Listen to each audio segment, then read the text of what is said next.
So I checked out Absolute Batman #1. I did my review for it. You can feel free to check that out if you haven't done it yet. I like the book. There were some issues that I had with it here and there, but nothing enough to really turn me off to it. I think it was a good first issue. The way it was done, okay, no problem with that. Actually liked it.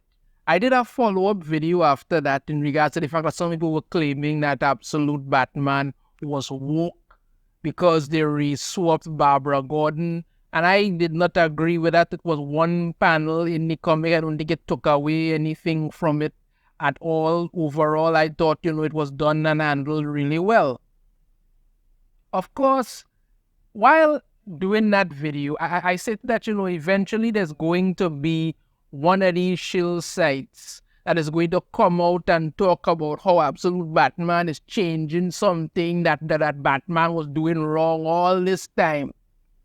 And, shockingly, I was right again, because these people cannot help themselves. Every time something comes out, you get these people who don't read the books, who are not fans of anything, who don't care about the law, suddenly deciding to jump up and say, well, you know what? We know better than everybody, and this was wrong all along, even though it actually worked for the story. And who is the culprit this time? ScreenRant, because apparently, without any of us knowing, Batman has been sexist for the last 80 years, and this time, Absolute Batman has finally fixed that. Yeah, let's get into how insane this is. This article here from ScreenRant. DC is finally fixing a sexist trend running through Batman law. Yeah, so for over 80 years, Batman has been sexist and none of us knew. None of us knew. Let's see exactly what it is they're talking about. Now, there are going to be some spoilers here for this going forward. If you haven't read Absolute Batman yet, I'm just going to let you know there's going to be a spoiler here going forward. Absolute Batman debuts with a massive twist to Batman law, and it finally addresses a sexist trend running throughout the character's history. The first issue of the new series by Scott Snyder and Nick Dracota introduces a new version of Batman with major changes to his world. Perhaps the greatest change to Batman in this world is the reveal that while Thomas Wayne was still killed when Bruce was a child, his mother Martha is still alive, having raised Bruce after Thomas's death. So yes, Martha Wayne is alive, right? It's just Thomas Wayne who got killed, and Martha Wayne is alive. No, he didn't have any walking through alley Wayne crime, alley kind of nonsense like that. Apparently, Bruce's father was a teacher. There was some madman who came and shoot up some zoo while they were on some field trip, and his father was killed, and his mother is still alive and raising him. Okay, apparently his mother being alive fixes some sexist trend that they claim is going on. Let's see what they mean by this. Martha's survival and continued presence in Bruce's life is not only a massive twist to one of the foundational aspects of Batman's law, but it also fixes a sexist trend which has unfortunately become commonplace within the character's history. Now, what exactly is this sexist trend they're talking about? The overwhelming majority of stories featuring flashbacks to Bruce's childhood focus on his relationship with his father, or Alfred. As a result, Martha is often left to the wayside in these stories beyond her death. However, her survival in Absolute Batman #1 by Snyder, Dracota, Frank Martin, and Clayton Cowles, and her role as a member of the book's supporting cast ensure that Martha will finally be given her due as a character. You see, this is what I'm talking about when you have people who don't understand what they're talking about there. This is what I'm talking about.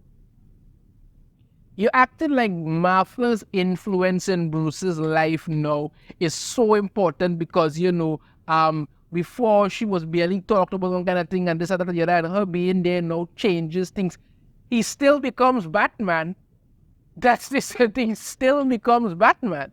Now, when you look at it from a more fundamental point of view, when it comes to males on the whole, especially boys, they have a more nuanced approach, if I could say that, to their fathers than their mothers. Your mother is always the person that you love more. She's the first person that you ever love in your life and all this sort of stuff. Your mother always tends to be a nurturer, a caregiver. That is the kind of thing that you do. But your father, when it comes to the boys, your father usually has a legacy that you either want to live up to, surpass, or if the person is a bastard, you never want to be like that person. That's kind of a given.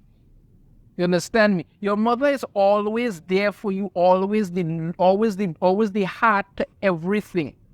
But when you look at it from Bruce Wayne's perspective, his father had a legacy that he wanted to uphold and live with. I mean, even if you look at the latest Batman movie that came out just 2022 when it came out, right? The majority of the time you see Bruce and Alfred talking about his father and his father's legacy and that his father was a good man. This in no way means that he does not care about his mother. It is in no way shoving her out. But realistically speaking, this is the legacy that he lives up to. His father was the head of the Wayne family. He had a legacy like that, and Bruce wants to live up and honor that. That's what he's doing. That does not mean that he does not care about his mother or she's getting left by the wayside. But how many stories can you really tell about Martha Wayne? I mean, really, how many stories can you realistically tell about her? When you look at Thomas Wayne, he's a doctor, he's a businessman. All this other stuff happened. Both of Bruce's parents got killed in the alley, and that's kind of changing, look at everything like that. But his father had a legacy that he was trying to live up to. His mother is always the central point of everything. She always lives in his heart. That is his heart. Basically, that is Batman's heart. You understand me? His mother is his heart.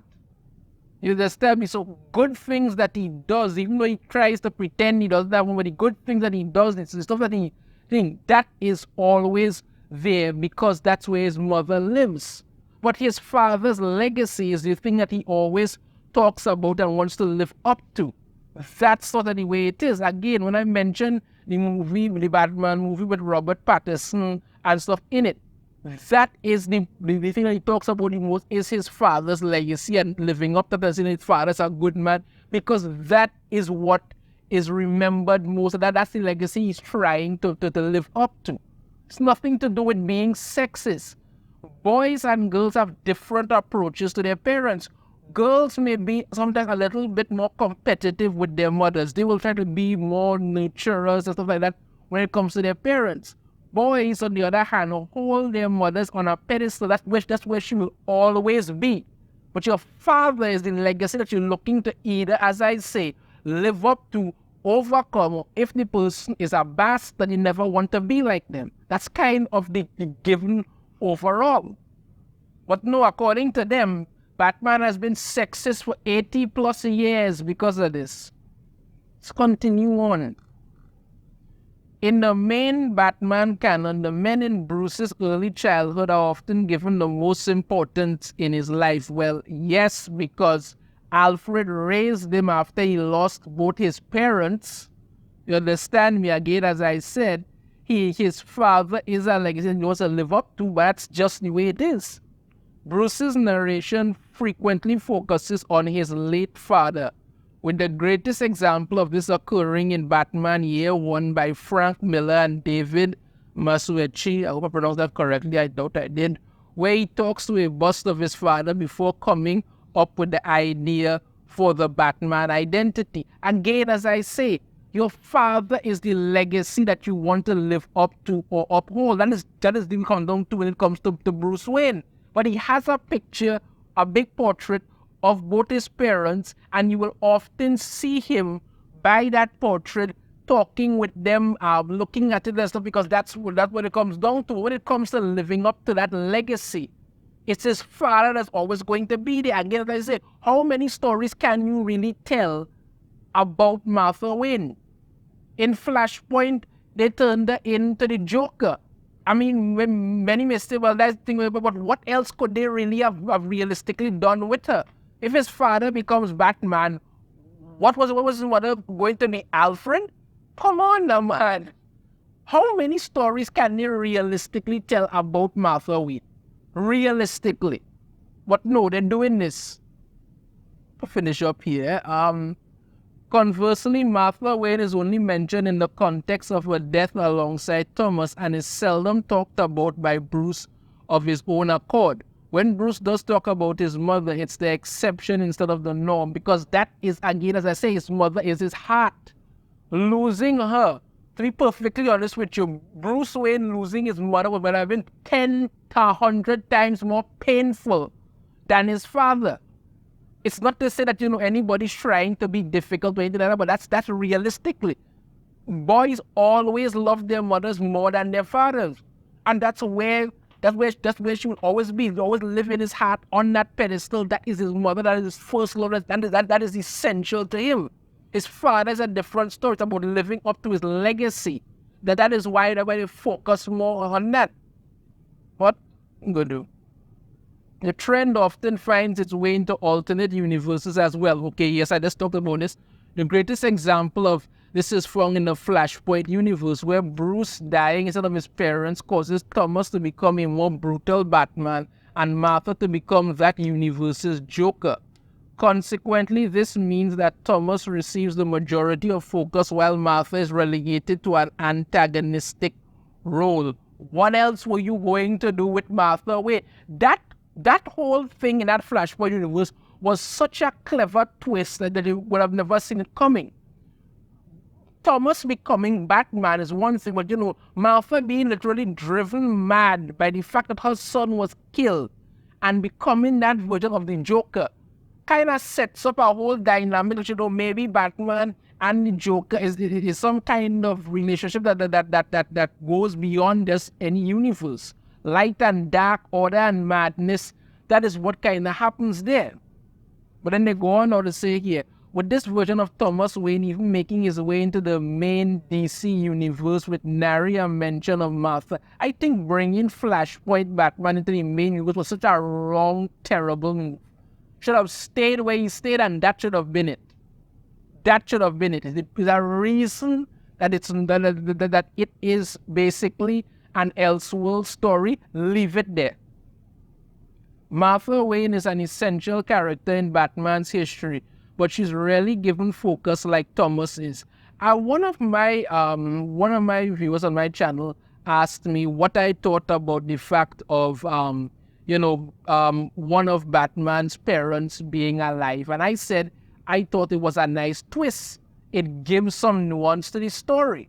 I don't have a problem with Martha Wayne being alive. Again, like I said, I think it's a nice twist in the story, and you could flesh out more stuff and do something with her, but you have to you already put her in the mayor's office, all this kind of stuff like that, so you're giving something to do with it. Okay.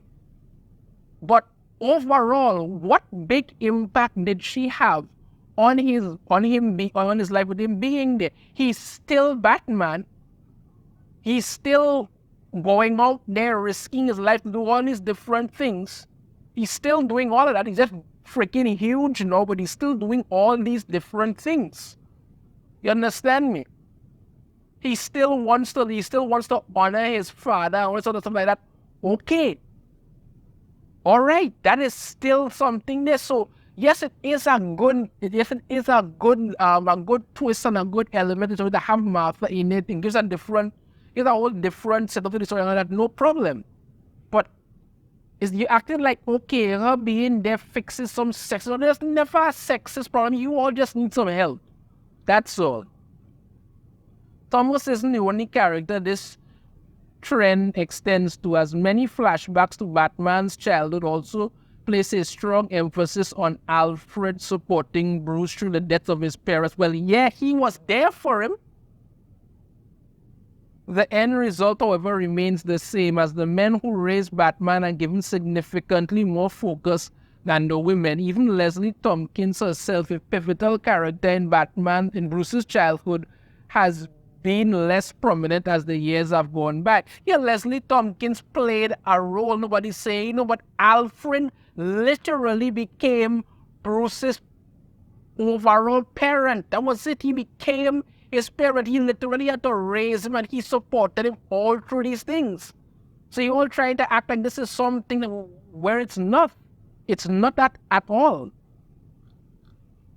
Absolute Batman's revelation that Martha is not only alive and well, but still a regular part of Bruce's life changes that sexist narrative. No, it doesn't. There is no sexist narrative. You're acting like Martha being there has some grand impact on everything. He's still Batman. The idea of just one of his parents being alive is a shocking change to the character in itself, but that his mother is the one who survived shines a brand new spotlight on her. Absolute Batman's Martha Wayne is a version of the character who had to contend with the death of her husband all while raising a son in the aftermath of that tragedy. These circumstances alone create a strong dramatic hook that is practically begging to be explored. Again, as I said, yes, it does have an impact on the story, and it is a nice twist, but he still becomes Batman. When you read the book, he still goes through certain things to end up as Batman. That's it, Batman. Why is he doing that? Because his father was killed and he wants to honor his legacy and protect others and stop crime. Basically, that's it. So circle, her being there is a nice position. That does not change his outlook on becoming Batman in any way, shape, or form at all. But above all else, Martha Wayne's survival gives her the chance to be explored and developed as a character in a way that a mainstream counterpart hasn't been given. Well, no, because she died in the alley, whatever. Her survival makes her an integral part of Batman's support system and also creates opportunity for her to discover that her son is Batman. And given her job as a social worker who works in the mayor's office, it's practically a given that she'll be involved in the story as a major player. The revelation that Martha Wayne survived an absolute Batman sets DC Comics on a path to correcting a sexist trend running throughout Batman's stories, all by allowing the narrative to give Martha the same level of focus her husband has received. While there is still work to do, this marks a great first step towards changing that trend for the better. While many of the changes set within the Absolute universe will likely stay there, hopefully an increased focus on Martha Wayne as a character will cross over into the main DC universe's Batman. So like I say, this is what happens when people who don't read the books jump on board and start to act like, well, they know everything about it. There is no sexist trend running throughout Batman. There has never been any sexist trend running throughout Batman. The whole reason Batman focuses mostly on his father is because he wants to live up to his legacy, protect it, and work to do what he has to do. His mother has always been his heart, and it's always been there. She's always been an integral part of what makes Bruce Wayne Batman, and what makes Batman Bruce Wayne. But you're acting like this story does something dramatic. He still ends up as Batman. He's still doing it because his father was killed and he wants to change things. The only difference is that Martha Wayne is alive, which is a nice twist, and you're going to see something without it. Okay, but stop acting like you're just somehow fixing some imaginary sexist trend that you just made up yesterday, and then so suddenly want everybody to believe has always been there. There is no sexist trend in Batman. You just need to stop pretending like every freaking time something happens, you all need to suddenly become as important to everything as it is. You don't know anything, you just made up this nonsense. But like I said again, I was expecting this, and here it is. Let me know your thoughts on this in the comments. If you have a different opinion, I'd love to hear it. If you like the video, hit that thumbs up. Subscribe if you haven't already. Ring the notification bell to be notified every time I put out a new video. And I shall see you all next time. Take care.